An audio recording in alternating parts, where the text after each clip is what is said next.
we have a question that seems like it was first directed to Phil, but I think could be directed to anyone. So maybe we should begin there. From Carla Kessler. When an artist resists documentation, and I think we could extend this to music, we could extend this to performers who are working outside the realm of art. When documentation is resisted, to what extent do you take the artist's intention into account when analyzing unsanctioned or unofficial documentation of a performance, e.g. social media? And this actually brings me back, even though Carla is asking about art, I immediately think about Michaela's presentation and one of the performers who kind of objected to the idea of re-performing this ritual when it wasn't kind of coming from an authentic place. Jules, let's just take this, yes, because we have Aga as well, Aga Wielocha, that joined us for this panel discussion. And I had a little intro, but I think you did it wonderfully and jumped into the conversation straight away.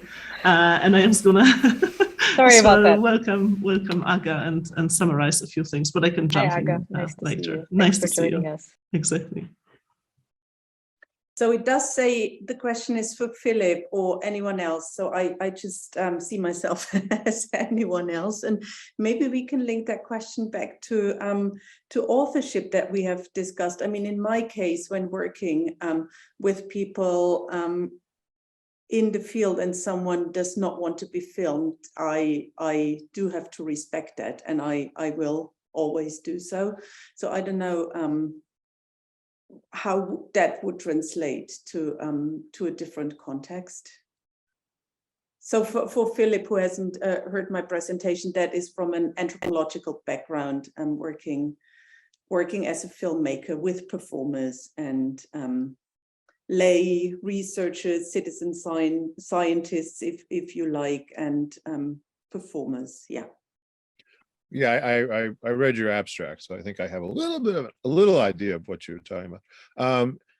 But I think that, again, I think there are two different issues here. The one you just mentioned, of course, if someone explicitly says, "Don't film me," then you don't film them. I mean, that, of course. I mean, that's essentially an ethical question. But then there is the question of, well, what if they were filmed anyway? Which I think is what the question posed is more about, so that there is this kind of illicit documentation available. And I suppose the ethical question, or some kind of question, is, do you not use it, or do you? My answer, I mean, I'm sorry to be this way about it, but I don't care. I will use it. I will look at it. Yeah, I mean, I will say, if I try to be a little more serious about it, that the whole question, since the question was framed as one of artistic intent, right? I think that relates to the much larger and ancient philosophical question of, to what degree do we pay attention to intent, right, in historical or critical or whatever analysis? What role does that play? And I am old-fashioned enough to, adhere to the intentionalist fallacy. So I am not one who is particularly concerned with using artistic intent as as any kind of frame or limit or whatever on my understanding of a work. And so that would extend to this kind of illicit I don't know. Anyway, unofficial or unauthorized documentation as well. But again, I do think there's a difference between, producing such documentation and consuming it. And if I were in a position to produce it, I absolutely would not do so. Thomas, concerning music, there are often the named bootlegs, forbidden recordings of music performances, especially in opera houses, but also in concerts and so on, and not only in classical, but also in jazz and in pop music. And of course, it's problematic for technical reasons, for juristic reasons, for ethical reasons. but is very important for documentation, also for musicological arguments. Here you can see, for example, the development of an artist, or you can conserve lost moments. Perhaps one performance is really great, but there is no official documentation.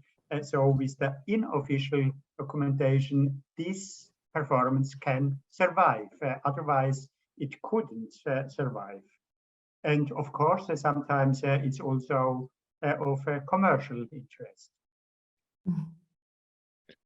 Yeah, I mean, as an example that I was thinking about recently, there's a set of recordings of the jazz guitarist Charlie Christian from 1941, which was a live recording at a club in New York, which has been published on record albums 50 times over the years, but was initially a bootleg recording. I mean, it was just some guy showed up with his, I guess it was a wire recorder at that time, and just recorded it. And that's considered to be, you know, one of the most important pieces of documentation of sort of the birth of bebop from swing.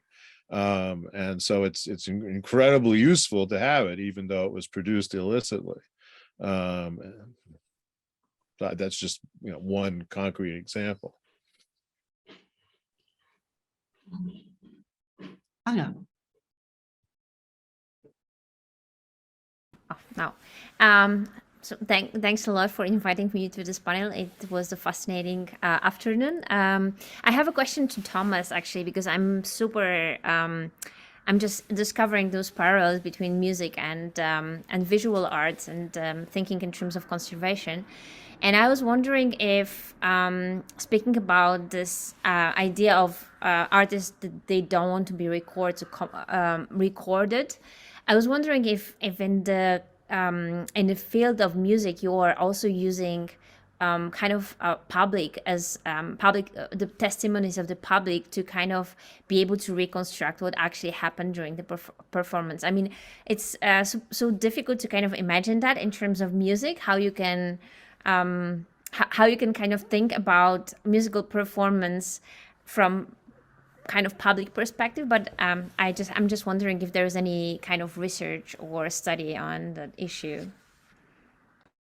There are very rare publications and research about this. Of course, you can hear in a live recording, you can hear direction of the public. You can hear when they applause, for example, after a very good solo and so. For example, in the Arabic music, the audience is singing together with the soloist when the flow is there. When the flow is great, when there is a very good solo, so the audience take part of the game. They are singing along, they are clapping, of course, they are hurling, so they are part of the piece. But I was, yeah, I was just wondering. Research yeah. about this. Sorry. Yeah, I was just wondering, in the situation in which there is no recording of actual performance of a musical performance, are you using public as a source? You know, I'm now working myself on this kind of moment when experimental music kind of intermingled somehow with visual art in the 60s, and I was just recently looking at Lamonte Young and the lack of you know, kind of a video recording of his performances, which visually were very interesting. But there is a lot of like testimonies of people who took part in it. So I was wondering, those testimonies of people who were taking part in performances that have never been recorded, how that works in the musical tradition. The written testimonies. Yeah. There are many kinds. Of course, music critics.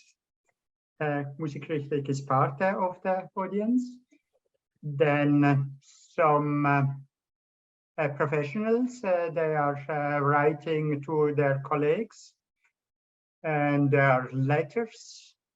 And also for the historical time, for example, we have letters of great composers or great musicians, and they write to their colleagues how it was received by the audience and how they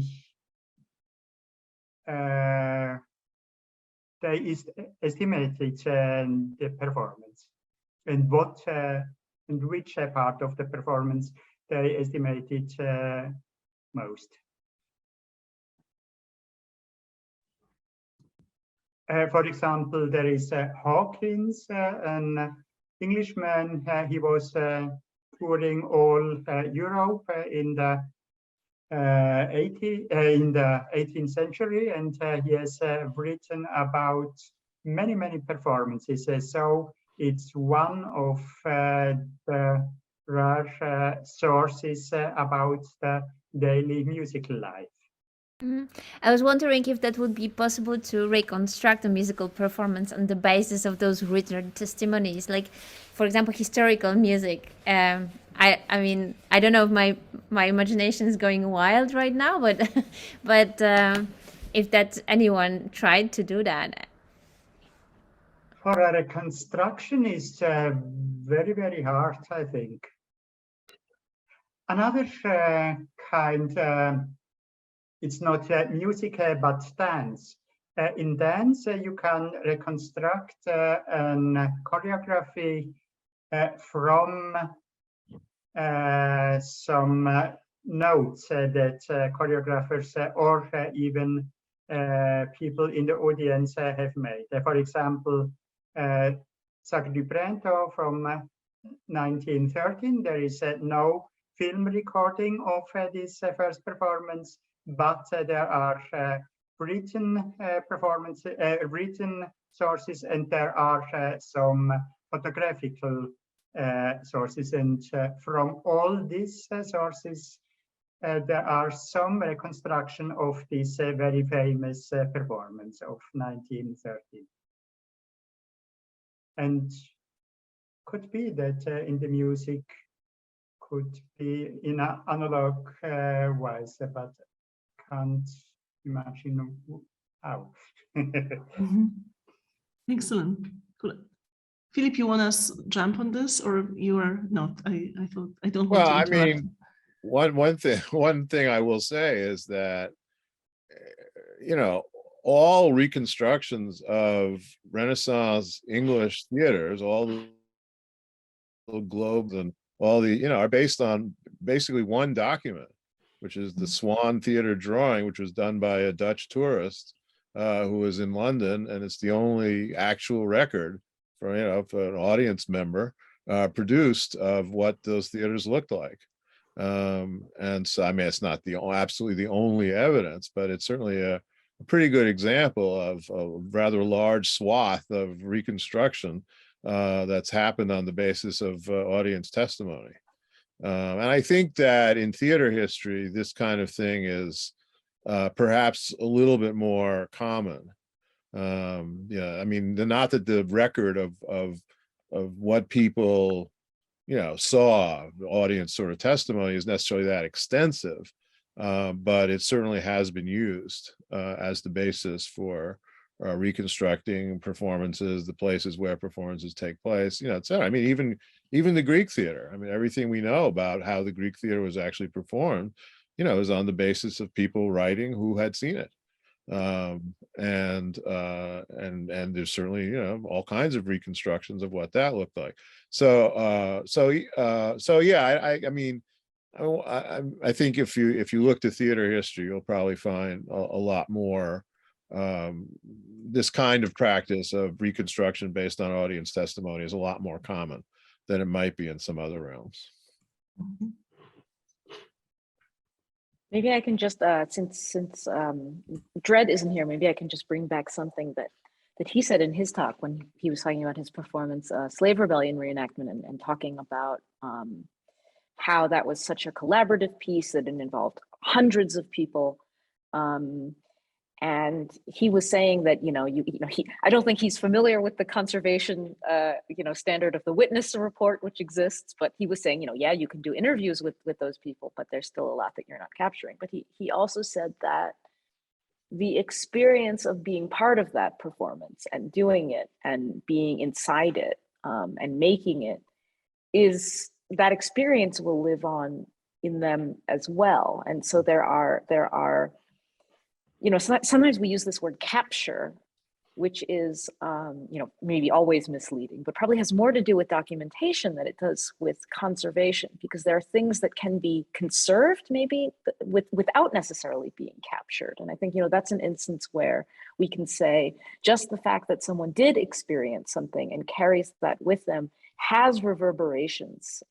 It's sometimes very concrete ones in terms of creating a reenactment, in terms of being inspired to do another work. And we see this, I think, more and more. There's so many contemporary artists that are kind of moved by other artists' work to kind of create something new out of it. But I think it's interesting to take Dred's idea that there's also this kind of something that they carry with them that is also preserving the spirit of that work. I think there's even another aspect to that. When I listened to Dred's presentation, Jeremy Deller's Battle of Orgreave came to mind as that battle reenactment of the miners' strike against Thatcher, under Thatcher. And when they reenacted, during the reenactment, they realized that the official narrative of, when police horses, if I remember correctly, were used, and when the violence against the protesters started, couldn't have been correct. So in the actual moment of the reenactment, the official accounts had to be rewritten because it turned out that it couldn't have been correct. So there's yet another aspect that I find really interesting in that format, actually. Yeah, I think it's absolutely right to point out that reenactment can itself be a source of knowledge about the original. And that's actually something that Phil has talked about as well in terms of the work, for example, of Babette Mangold, that you can create a reconstruction that tells you something you didn't know about the so-called original. Alex, would you like to comment? You just turned on your screen, but we still don't hear you. Perhaps you are muted, Alex. Alex M. Would you like to convey your comment, or should I do this? We don't hear Alex, unfortunately. Okay, so the comment was to Jules' remark. Actually, it is even suspected that the right of, so he agrees, actually it is even suspected that the right of spring, Premier's riot was orchestrated in purpose, as was Commune, right? At the time for, Common, at the time for avant-garde shows by the impresario of the Russian ballads. To make sure that it would be talked of in the press. So it brings us back to what Jules just stated. And Alex cannot actually unmute himself. So anyway, thank you. Shall we? Okay. Well, I actually wanted to come back to a couple of things perhaps that we discussed today. We had we have heard such a variety of perspectives today, on the topic of performance conservation, afterlife and transmission, from the ideas of mediatized transmission of rituals in Michaela Schäuble's lecture, through the transmission of music, whether it's called improvised or recorded in Thomas Gartmann's presentation, through the ideas involved in the importance of notation and its perpetuation via performance as an element of the performance, but also as a mode also of documenting in Gisela Hoch-Ulis In Strange Hands. I'm just trying to bring those individuals back that participated, in this early afternoon session as well. And we have seen that conservation is done through the queer community engagement and through honoring the complexities of a lived career, of performance, as in Emilie Jones' curatorial work on Reenactments, right? We have seen how in Dred Scott's Slave Rebellion, a reconstruction of historical event, among many others, obviously, contributes to the preservation of knowledge about important events of the past. And finally, we were really interested and struck by the possibilities or potentialities that inhere in performance documentation, amongst many other things, and we mused on what they might mean for performance conservation with Philip Auslander. And my question actually relates to the aspect of institutions and museums. I felt that there is a unifying factor, perhaps a kind of common thread that runs through your presentations, or at least perhaps something that I sensed, namely that of the importance of the institutions in conserving performances, in keeping them alive, collecting institutions or displaying institutions of memory or archives.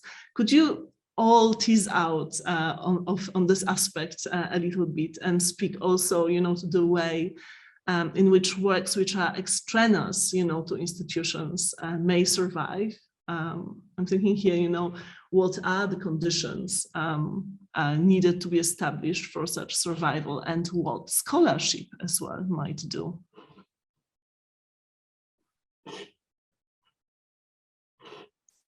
I don't know who would like to jump on this. Michaela, you are laughing. Perhaps I can just put you on the spot.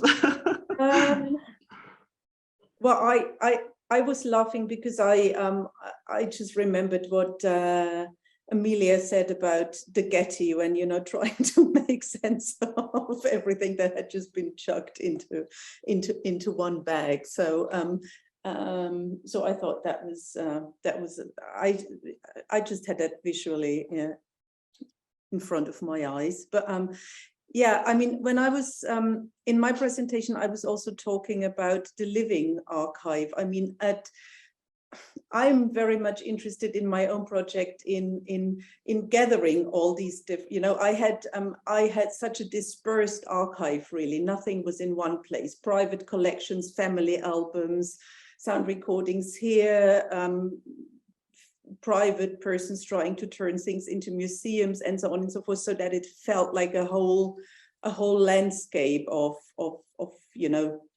living archives, and that this archive is being continued in a sense by these performances. But that doesn't answer your question about institutions.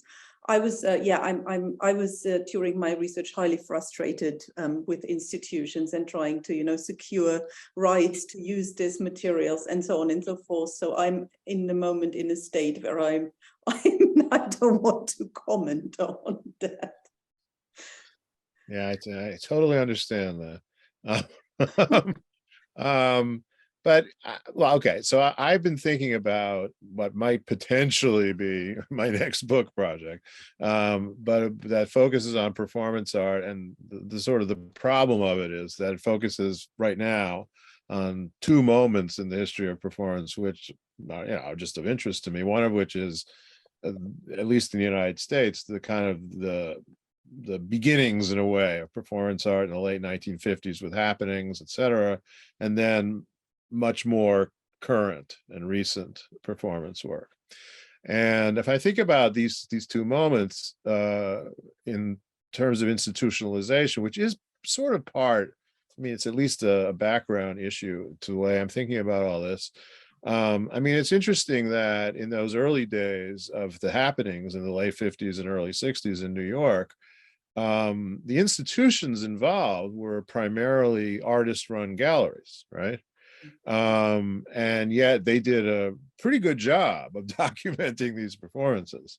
I mean, there's lots and lots of materials available about Caprow and Oldenburg and, et cetera, all these people who are making these events, including written descriptions and, scores and scripts and, all kinds of stuff.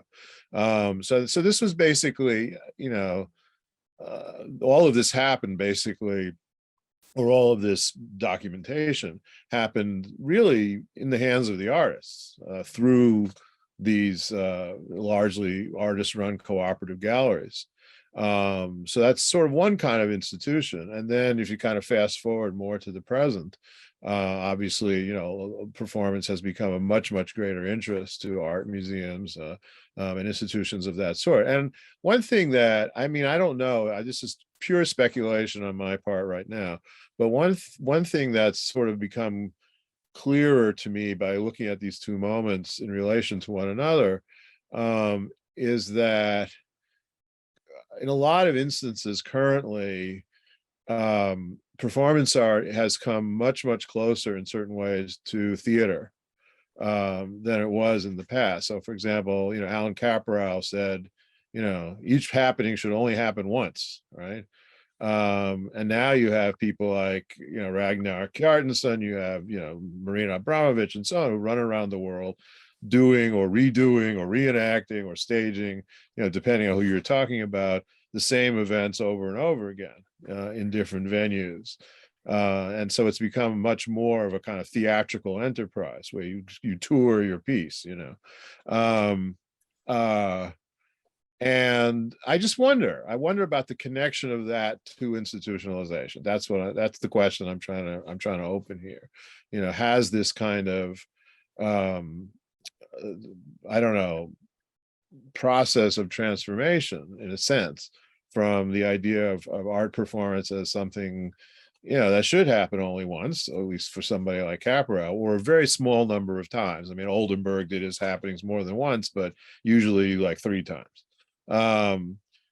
As opposed to now where, you know, there seems to be much more of an idea of kind of moving performances from institution to institution, from venue to venue, sort of the way you would lend out works of art from one institution to another, right?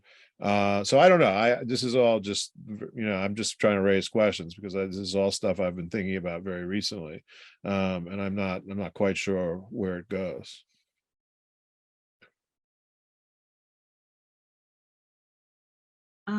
Thomas, would you like to jump in on this? Michaela also commented in the chat. Michaela, would you like to say very briefly?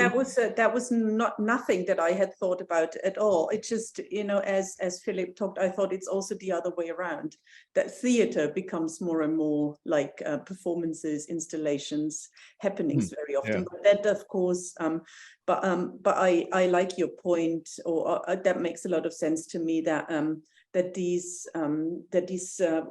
what used to be one-time events need to be institutionalized so that they can actually be passed around through institutions and be also commercialized, or whatever you want, you know, if you want to look at it in a more critical kind of way.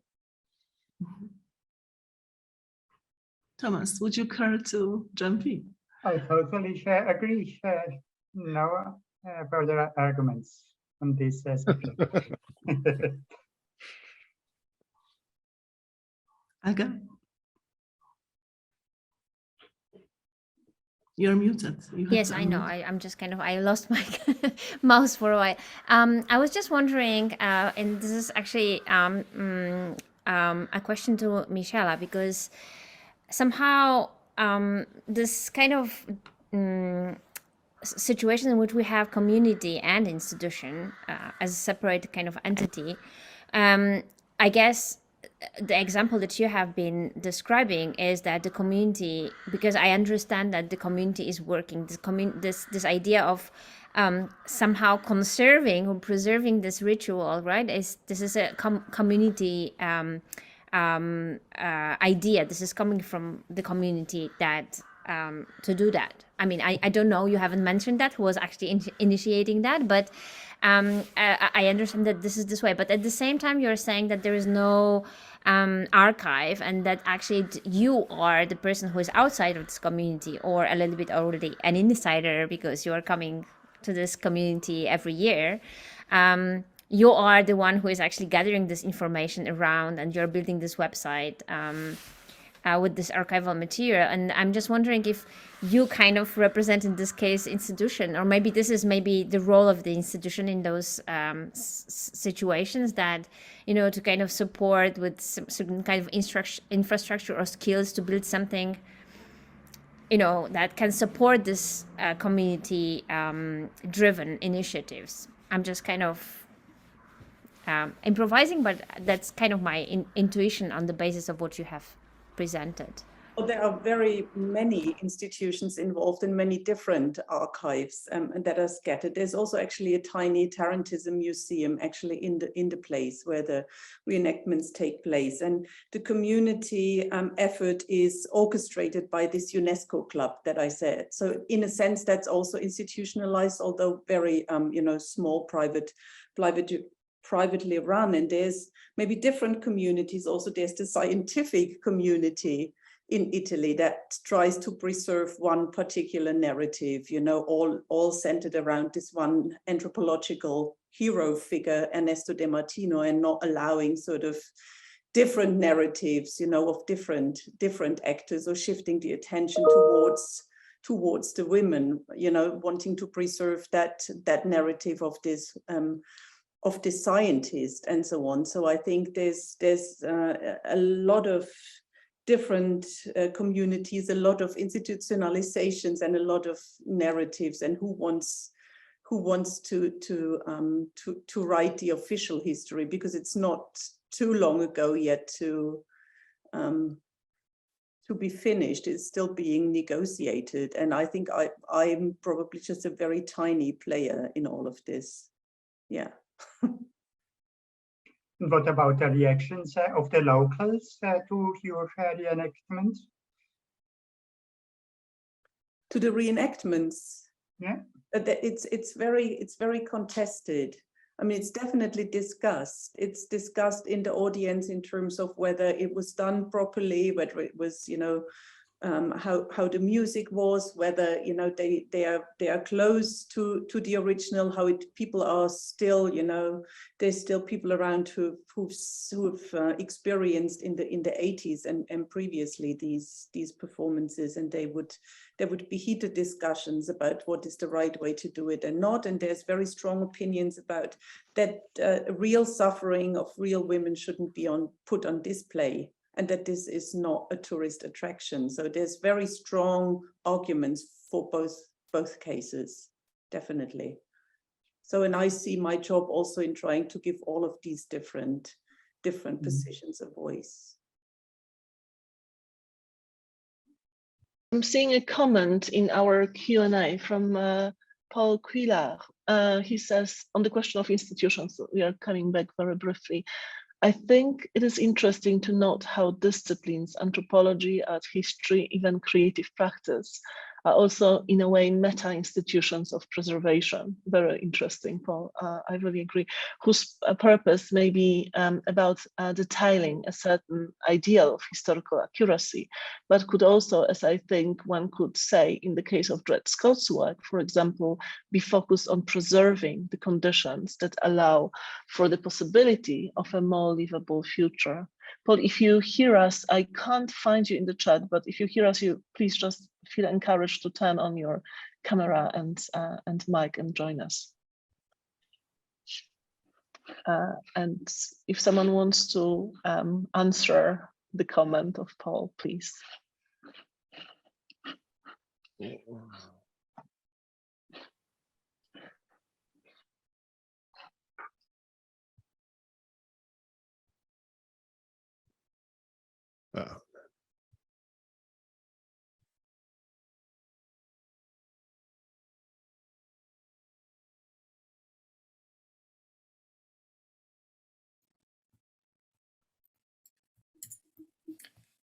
Okay, hi. Paul. I like the comment. I don't know if I have anything to add to that, but I was thinking about how these disciplines, each in their own way, become institutions of preservation from their own perspectives and from even individual perspectives. And the idea of institutions that you brought up, Hanna, is we can see disciplines themselves as being institutions of a sort as well.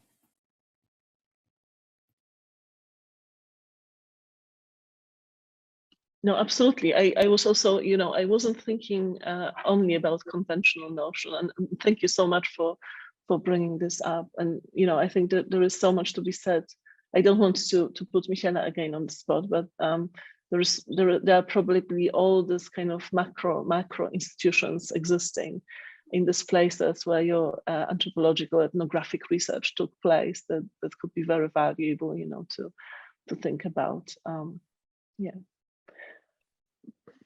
Could I perhaps also, I'm very curious, we are thinking here about different ways, different views on conservation, and there are so many, I think, takeaways that we take with us from this panel and from your wonderful presentations. And I wonder, it would be unfair to ask you whether you have any particular takeaways for your own approaches now, having seen all presentations, because it was obviously not the case. But I wonder whether you had any takeaway or anything to give conservation on the way, as we are trying to manage performance lives, and as we are trying to think about the continuity of performance from our particular kind of point of view. And I'm absolutely aware that none of you is an expert in conservation, but obviously in your own fields, and such great ones. So I just wonder whether you had any advice for conservation for us thinking about those topics in the future.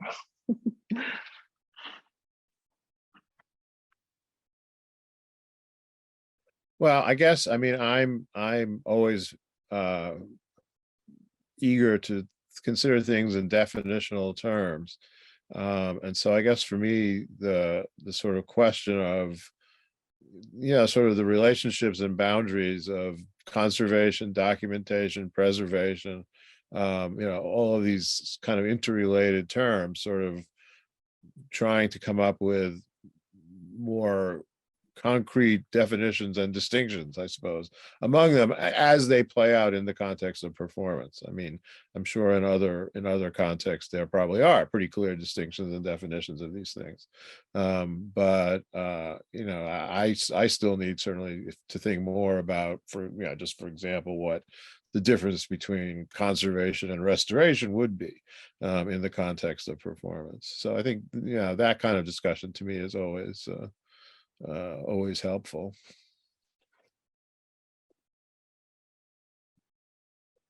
I have not a takeaway, but another question. Who decides which performance were conservated, and in which way, and with which arguments?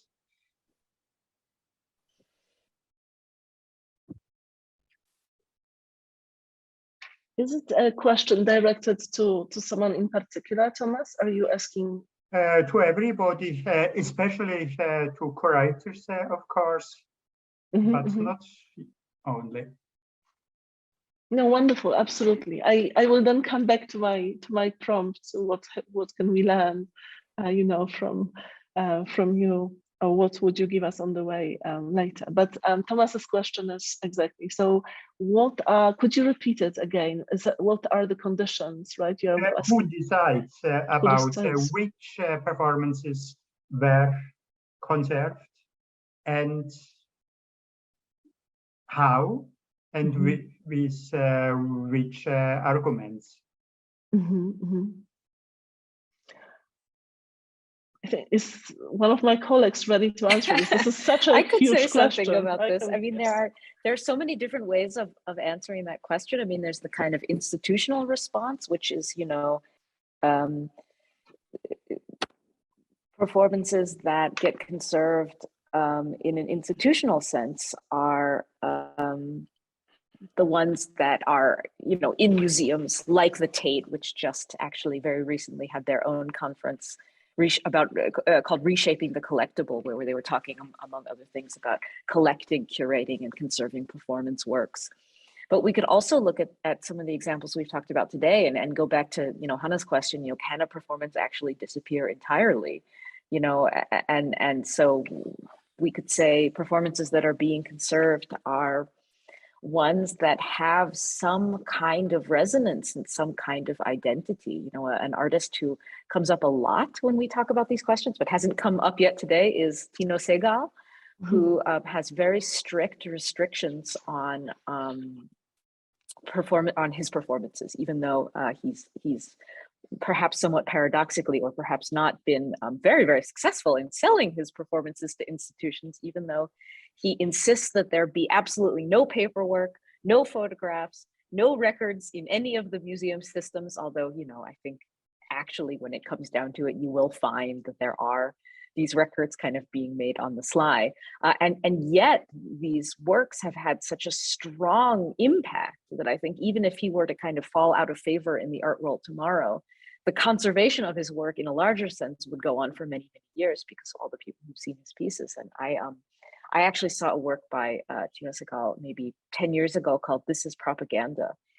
And only very recently I saw a bootleg recording of this work because he forbids this, but you know, there are people who have their cell phones in exhibitions and they take these recordings. And it was recording not of the performance that I saw, but of a different one. And even though this was 10 years ago, I was completely taken aback by how this performance was different from the one that I saw and have never forgotten, because it made such an impact on me that and because there hadn't been any images to kind of meld with or replace or shift my memories of it. I really only had that kind of intimate, I don't want to say live, but that sort of intimate experience with it. And there is something to be said for, you know, just the power of performance, that it kind of wants to live on and wants to stick with us.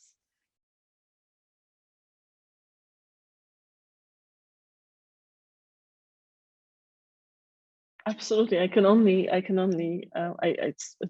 great what you just said, Jules. I think that, you know, there is quite often this decision that artists themselves, you know, make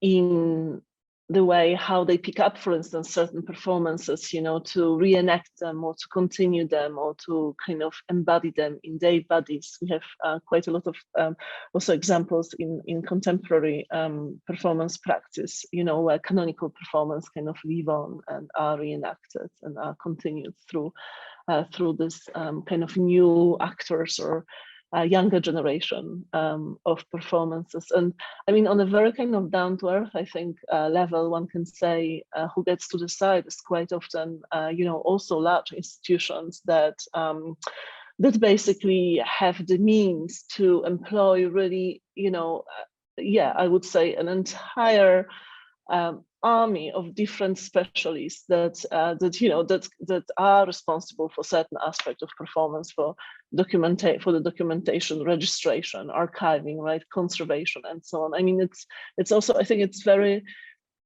it needs to be also problematized how in those institutions, with the use of this huge financial means, certain things are possible, you know, while outside of this context, these things aren't, you know, the same things aren't. So certain artists have this kind of, say, perhaps luck, perhaps not. I mean, perhaps it is not also the ideal destiny of performance to end up in these huge museum institutions, but certain artists or certain performance works actually do end up in those museums, and there who decides are those people who are in charge: conservators, archivists, registrars, you know, curators, sponsors as well. There is quite a lot of, I think, capital that fluctuates. And again, I mean, we learn all the time how, you know, knowledge about the preservation of performance is actually constructed through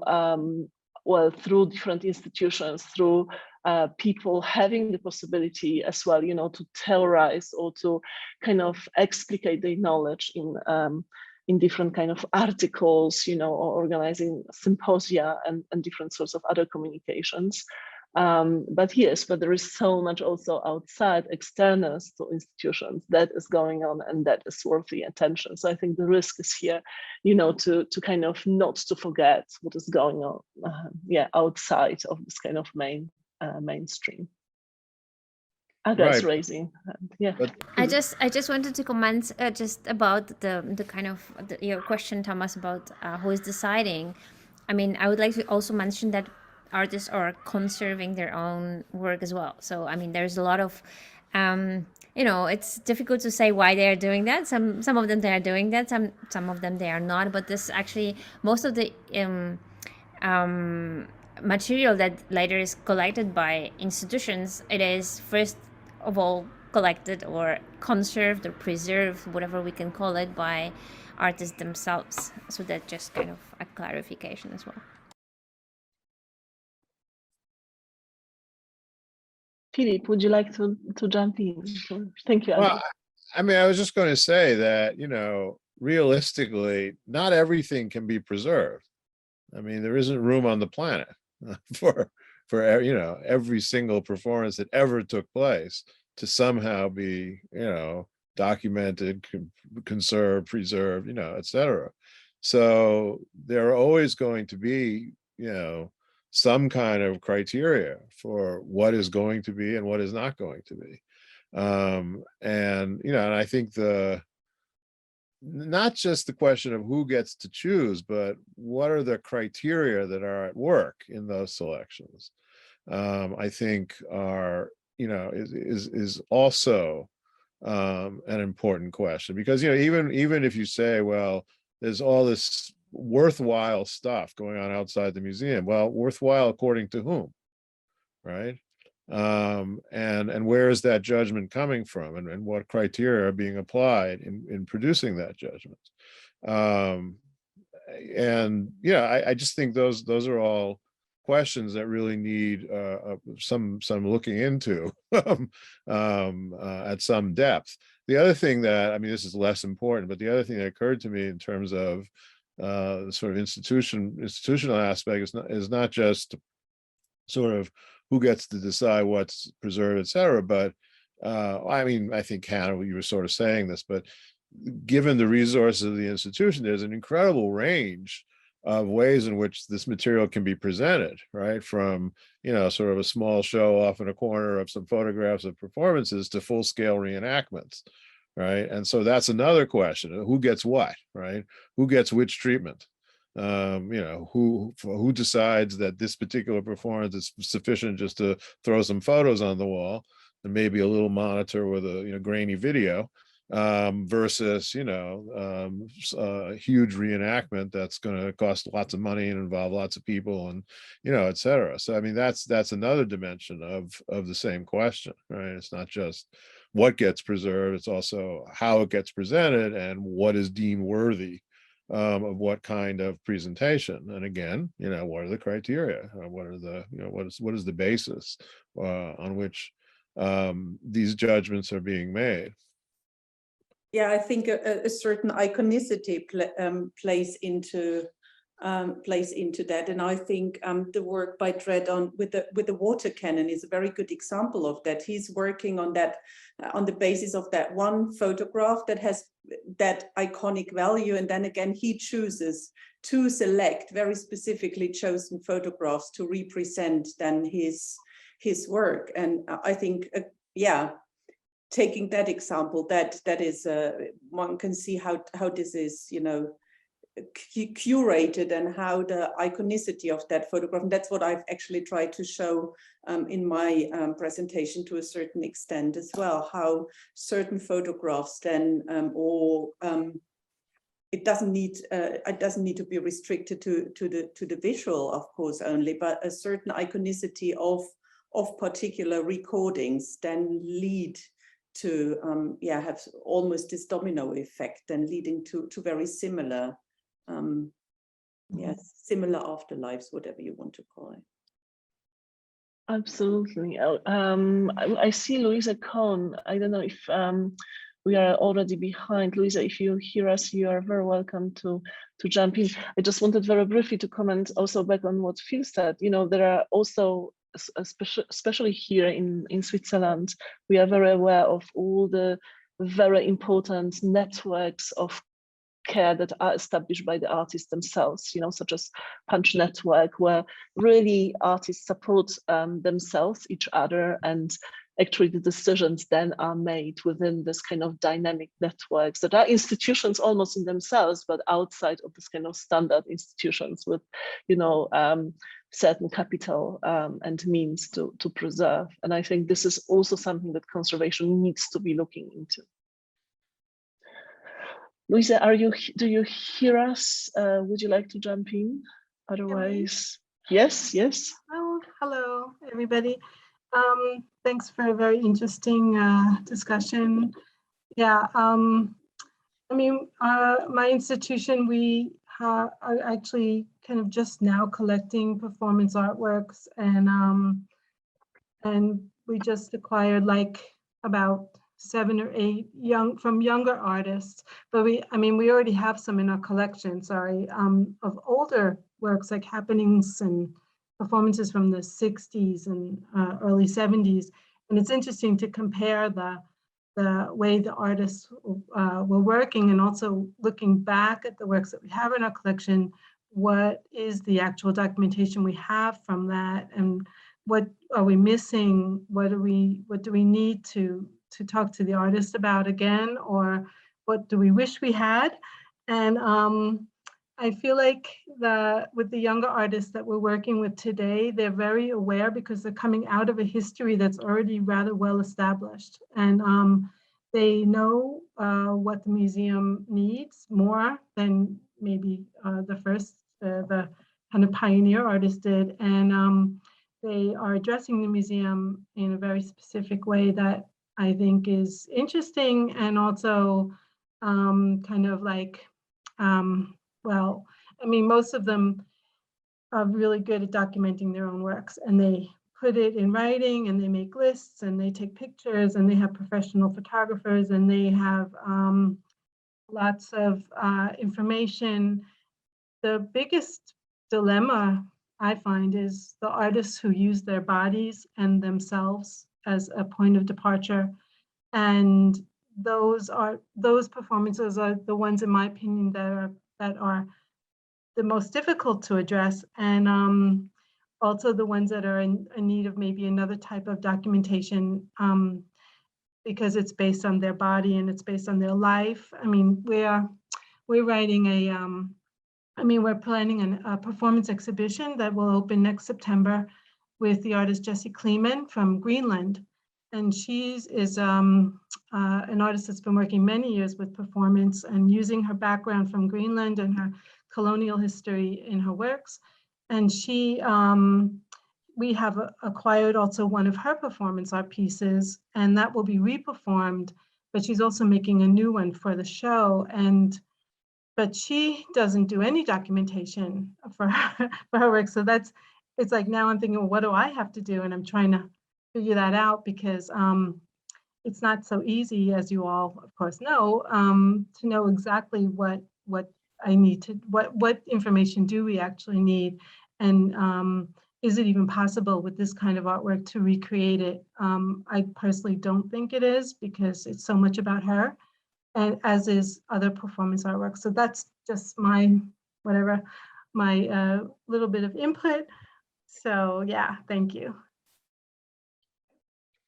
Thank you so much, Louisa. I'm seeing just that we run 2 minutes late over time, and I know one question is still pending there, but perhaps, I mean, I will save you the efforts, and perhaps we'll come back to Thomas and Michaela after the events to hear your recommendations and the must takeaways for conservation from your specialist point of view on this particular topic.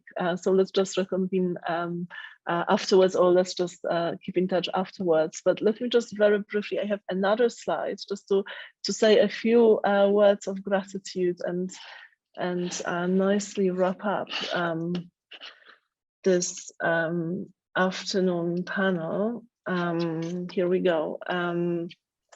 So yes, basically, I just want to thank everyone so much, our panelists, my wonderful colleagues for the preparations and for all the questions, our audiences, everyone who was really involved here. We had a very, very long list of people who helped us, and you remember this already, but just to say, again, thank you all so much for this. Let's clap our hands digitally or just visually as well. Thank you to everyone. Thank you to Charles, obviously, who is here behind the technical steering wheel. I want to say very briefly as well that if you are interested in the project and if you are watching us now and are thinking, you know, what are we doing actually, please do visit our website, Performance Conservation Materiality Knowledge.com, on which we have quite a lot of interesting essays, as well as a series of interviews with many interesting scholars and specialists. And I know that Philip is one of them, or a part of the series, but the series is expanding, and we hope to involve more of specialist voices as well.